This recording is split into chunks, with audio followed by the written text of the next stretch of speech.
So before I start anything, I start with my blue pencil and my regular lead pencil, my pencil sharpener, my markers. They go from a 3, a 5, and a Sharpie. I use my kneaded eraser and my tape.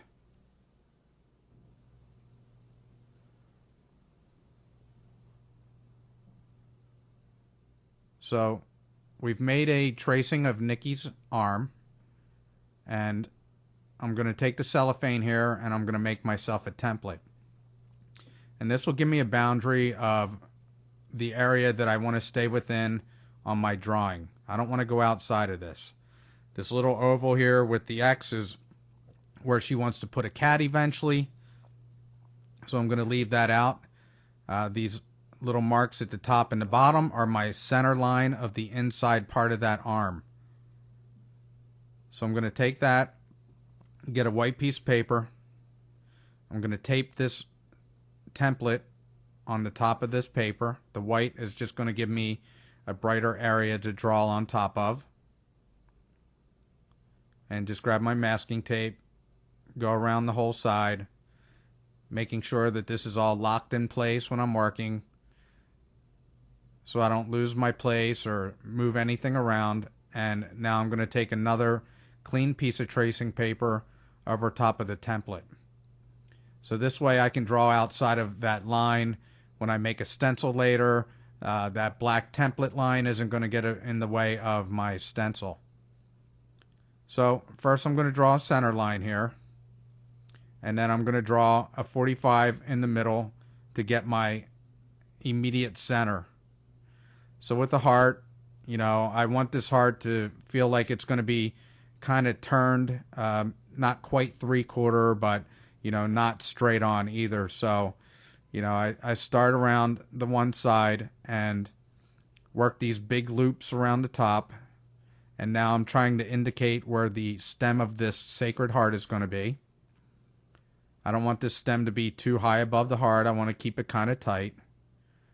So the reason I draw with my blue pencil first is I can be, more free, more loose with my drawing. And then, as I fill up the shapes and create more volume, I can come back in later and, darken it up with a more permanent line of what I'm going to use for my stencil. So I'm putting the flames at the top here.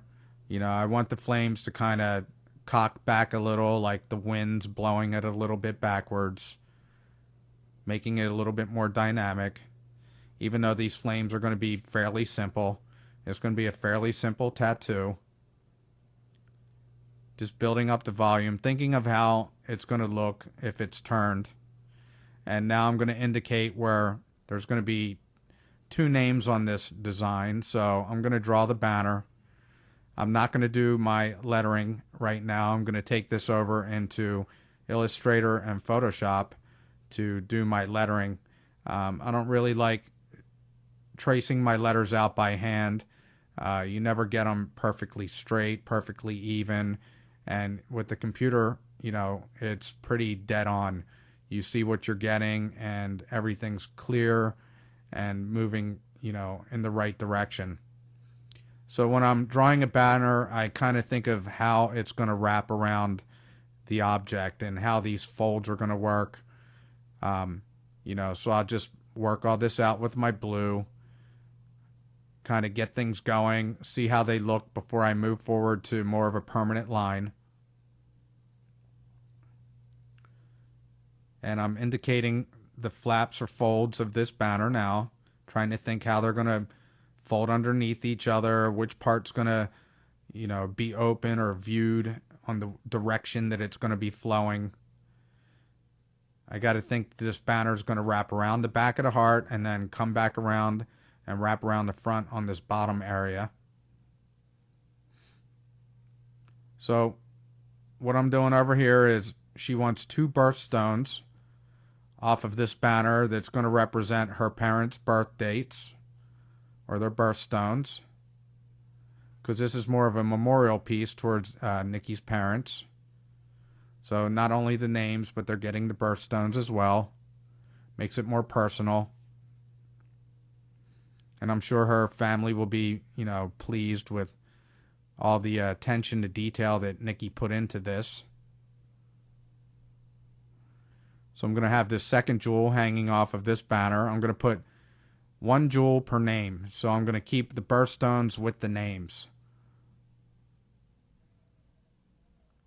So I'm just going to do a, you know, a little piece of jewelry holding it in place, holding that jewelry in its form.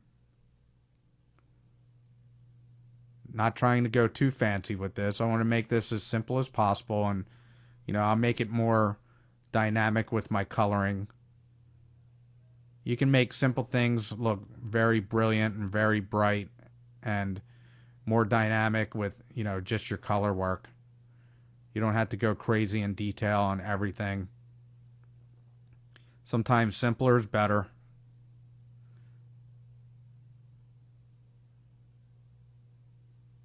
So I'm thinking of the way this burst is going to work behind here now. You know, how much area is it going to fill in compared to what I have left.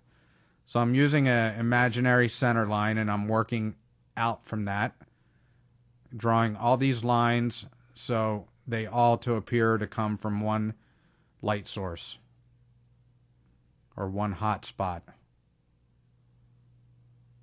And these are going to be pretty simple. It's going to be a basic burst, some cuts with lines going out.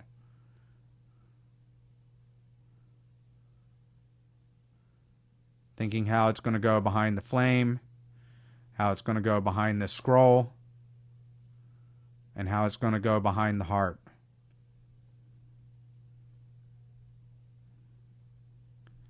So as you see, I'm just working all my issues out with this blue pencil. And then I'll come in and clean it up, you know, when I'm pretty certain that this is the design that I'm going to be tattooing, or this is something I'm happy with.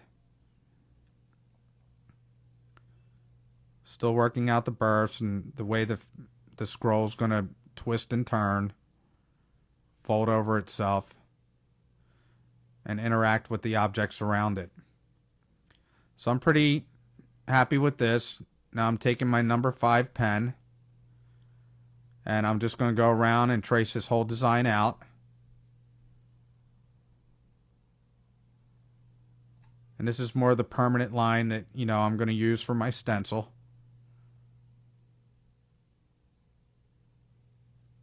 Get the tips of those flames. Working on this stem. Just giving enough line to indicate cuts and round surfaces. I grab my Sharpie because I want a darker, cleaner line. And as you see, I didn't tape this down well enough, and keep this thing curling up around you, it's just going to get in your way. So I want to make sure I work out the shape of this heart first before I put the banner in, and where everything's going to go.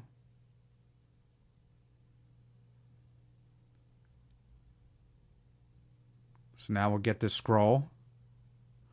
And I'm not really worried about where the letters are going to cross over here. I can work all that out in Illustrator.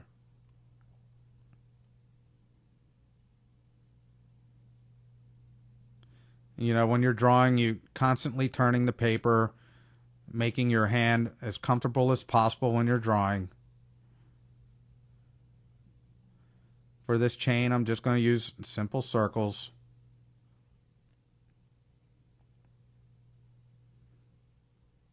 And get this top scroll up here. Seeing how it's going to bend and twist.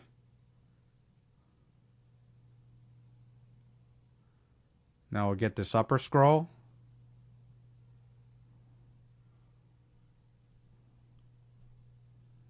Bring that down, that cut.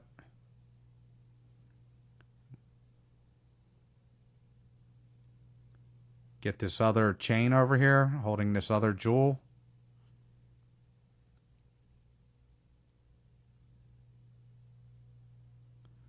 Making it as simple as possible. I'm going to keep this design pretty simple. And like I said, all the dynamic part of this will come with color. And get this other jewel over here. I'm going to have this banner cut in over top of it.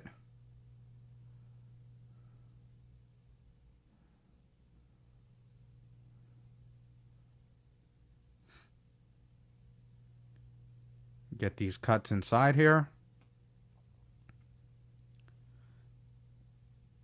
Basically, it's a square inside of a square with 45-degree lines connecting to it. Now we'll get this burst. I'm going to make it fairly simple. But you'll see when we get tattooing this that it's a lot of work, a lot of repetitive steps into coloring this.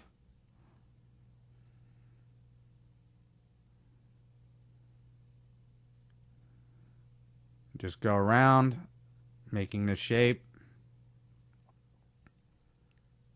Doing these long lines for rays and little cuts to indicate the shadow behind.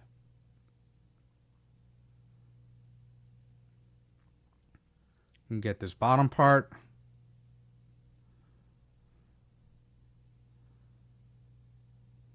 And we're pretty much done with this drawing. Clean up a couple lines and get ready to take this into Photoshop. So now I'll take the tape off here so we can see our final drawing, and then I'll scan this drawing in and manipulate it even further inside of Photoshop. So here we go.